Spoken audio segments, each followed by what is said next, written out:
तेनाली दीक्षा में वर्षीदान शोभा यात्रा यानी वरघोड़ा किस प्रकार हुआ था वो भी जानने जैसा है। प्रस्तुत है तेनाली दीक्षा का एपिसोड 4।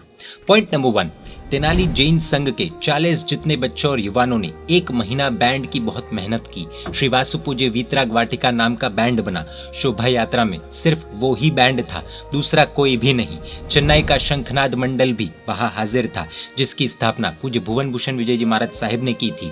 पॉइंट नंबर 2, शोभा यात्रा के सबसे आगे मैसूर पाक के छोटे छोटे 1000 पैकेट रखे गए थे। दुकानदारों को, गरीबों को, शोभा यात्रा देखने वालों को, पुलिस आदि को, सबको वो पैकेट दिए गए। पूज्य आचार्य श्री जिन सुंदर सूरी जी महाराज साहब ने कहा था कि शोभा यात्रा के अंत में नहीं लेकिन प्रारंभ में ही ये गाड़ी रखनी चाहिए। पहले ही मुंह मीठा हो जाए तो मन भी मीठा हो जाएगा, फिर वो सब जैनेतर भाव से शोभा यात्रा देखेंगे। पूज्य आचार्य भगवंत की इस सूचना का व्यवस्थित अमल किया गया। पॉइंट नंबर 3, पालितना के सम्मेलन में 18 गच्छाधिपतियों ने जो निर्णय लिया था उसके अनुसार चावल, पैसे आदि कोई भी वस्तु उछाली नहीं गई। पॉइंट नंबर 4, विजयवाड़ा जैन संघ का चांदी का रथ युवानों ने ही भावपूर्वक खींचा।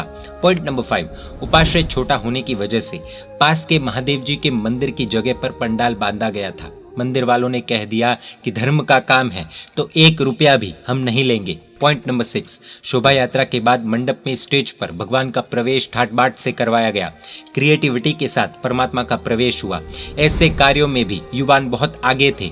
मुमुक्षु का भी नाचते नाचते प्रवेश करवाया गया। पॉइंट नंबर 7, आश्चर्य की बात यह थी कि स्टेज के ऊपर गुरु भगवंत के गुरुदेव का फोटो भी नहीं था। पर्दे पर 5 बड़ी बड़ी तस्वीरें लगी हुई थी। 5 तस्वीरें साध्वी जी भगवंत की थी। प्रोग्राम के शुरुआत में ही गुरु भगवंत ने कहा कि तेनाली नगरी में से 9 से 10 मुमुक्षुओं ने दीक्षा का स्वीकार किया है। आपको ये जो 5 तस्वीरें दिख रही है वो तेनाली संघ के रत्नों की है। आज उनके माता पिता का मुमुक्षु नीरव भाई बहुमान करेंगे। पूरा संघ खुश खुश हो गया। जब स्टेज पर माता पिता को बुलाकर बहुमान किया गया तब तो पूरी सभा रो पड़ी थी। संघ को इस बात की बहुत खुशी थी कि गुरु भगवंत ने दूसरे कोई भी फोटो नहीं रखवाकर हमारे ही संघ के रत्नों के फोटो रखवाए। पूज्य नीति सूरी जी, पूज्य धर्म सूरी जी, 3 स्तुतिक पूज्य राजेंद्र सूरी जी, ऐसे 3 समुदाय में ये साध्वी जी भगवंत संयम की अद्भुत आराधना कर रहे हैं। पॉइंट नंबर 8, साहिब जी ने एक प्रसंग कहा कि आपके संघ के रत्न साध्वी जी चैतन्य यशाश्री जी का जब आखिरी फंक्शन था तब सुरेश भाई गिरनारी ने उनको पूछा था कि आप जिस ग्रुप में दीक्षा ले रहे हो वहां तो लगभग सब बड़ी एज वाले हैं, आपको वयावच ही यानी कि सेवा ही ज्यादा करनी पड़ेगी, आपकी पढ़ाई कम होगी।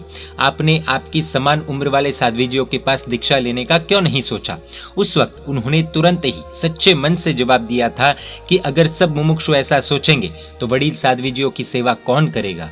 भले मेरी पढ़ाई कम हो लेकिन मुझे इसी ग्रुप में दीक्षा लेनी है। साहिब जी के मुख से यह प्रसंग सुनकर सबकी आंखें नम हो गई।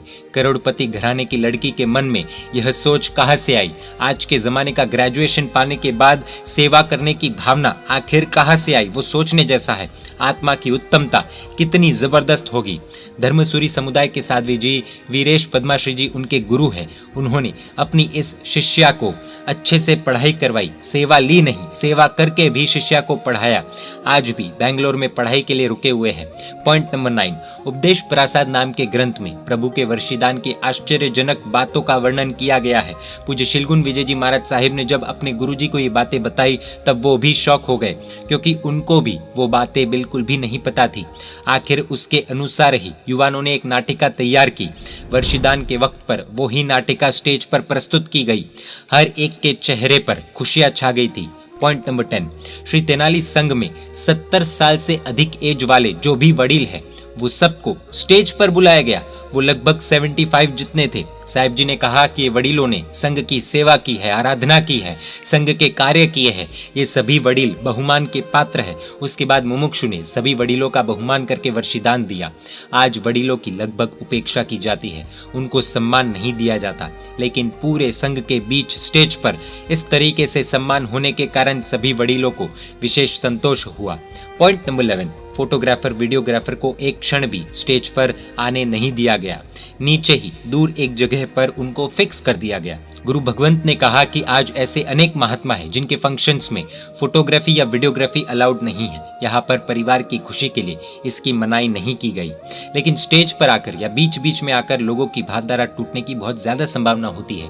वो बिल्कुल भी नहीं चलेगा। लोगों को ऐसे माहौल में सम्यक्त्व की प्राप्ति हो सकती है। उस सम्यक्त्व को तोड़ने का पाप कभी भी नहीं होना चाहिए, इसीलिए उन्हें एक स्थान पर फिक्स कर दिया गया। इसी कारण पूरा प्रोग्राम सभी को शांति से देखने को मिला। तो कुछ इस प्रकार तेनाली दीक्षा में वर्षीदान के साथ साथ कुछ और अद्भुत आयोजन हुए। ये सब पॉइंट्स पर आप सबकी क्या राय है, कमेंट द्वारा हमें बता सकते हैं। 1 मिनट, ये क्या, पिता अपने ही पुत्र के चरणों में, ये उल्टी गंगा कैसे, ये हम देखेंगे तेनाली दीक्षा एपिसोड 5 में। जैन मीडिया पर ऐसे वीडियोस आते रहेंगे। देखने के लिए आपको Jain media YouTube channel subscribe कर नोटिफिकेशंस के लिए बेल आइकन प्रेस करना होगा। आप हमें फेसबुक और इंस्टाग्राम पर भी फॉलो कर सकते हैं। परमात्मा के आज्ञा विरुद्ध कुछ भी कहा हो तो मिच्छामि दुक्कडम। जय जिन शासन, जय महावीर।